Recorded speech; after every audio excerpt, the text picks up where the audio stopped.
Turn, brother, you about to see something. You know, it is arguably the greatest of all the deliverances in the Bible, the deliverance at the Red Sea.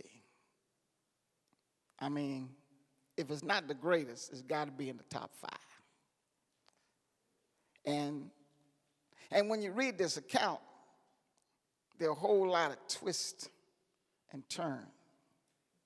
It's got high-speed chases and drama, more than anything you find in any Hollywood script.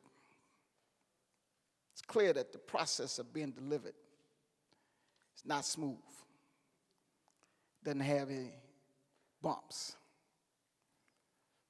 When you're getting delivered, there's some highs and lows.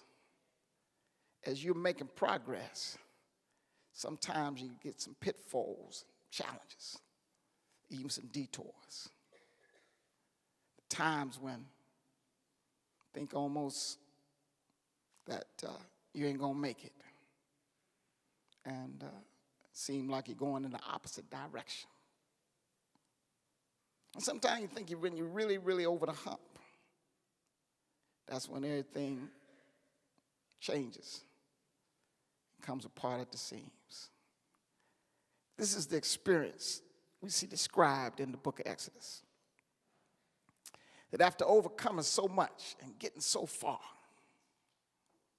all of a sudden, the bottom drops out.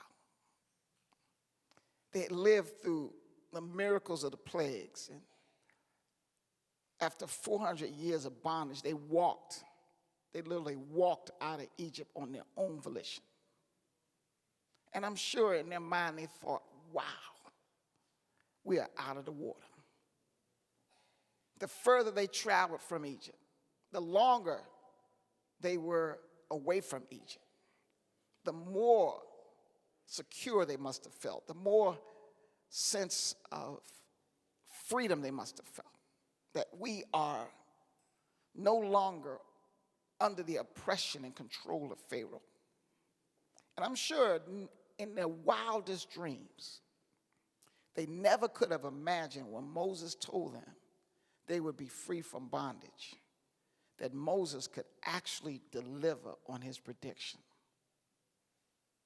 Now, he was taking a strange route, and some of them did have some question about his navigation skills. But, because, the promised land was supposedly to the east, and they were traveling south. And I'm sure there was some in that 2 million. It's always a few, especially in that mixed multitude who must have said privately, why are we going to the most desolate and uninhabited territory in the Sinai Peninsula when we're supposed to be traveling to Canaan? But how many know it's hard to say something to somebody who just did something that you never thought they could do? I mean, who's going to challenge the man who had gotten them out of Egypt? The assumption everybody made was he must know what he's doing.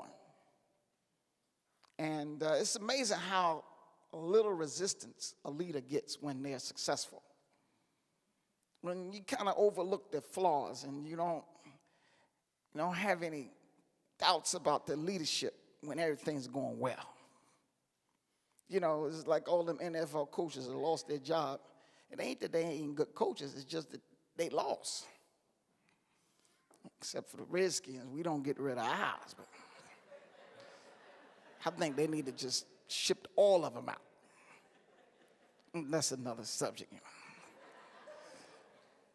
It's like when you lose, all your faults are magnified, and everybody notices your mistakes. And it's amazing how people can turn on you when things change, and switch their opinion when things go wrong. People that loved you suddenly hate you. And those that were your best supporters all of a sudden become your most vocal critics. This is what happened. Because when Pharaoh was told by the spies, his reconnaissance, that they had taken the route that they took. He was convinced that I can get them back. For all intents and purposes, they have marched right into a cul-de-sac. They marched right into a trap. If I went after them right now, they got nowhere to escape. They got mountains on both sides. They got the Red Sea. Now, you got to realize something. The Red Sea is a sea. It ain't a river. We're not talking about the Jordan River. We're talking about a sea.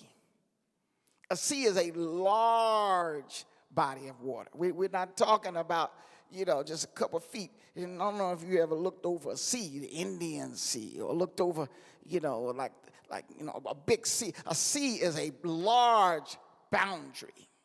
They had marched right in front of the Red Sea. There was no way in Pharaoh's idea that they could escape. They were sitting ducks. It was like they had done this on purpose just so that he could regain all his political capital. He was catching it, from the polls when all of them slaves had left and people didn't have nobody to wash their clothes and do their stuff. And so he thought, man, I can win back probably before the midterm elections. How many know what I'm talking about? And so when the children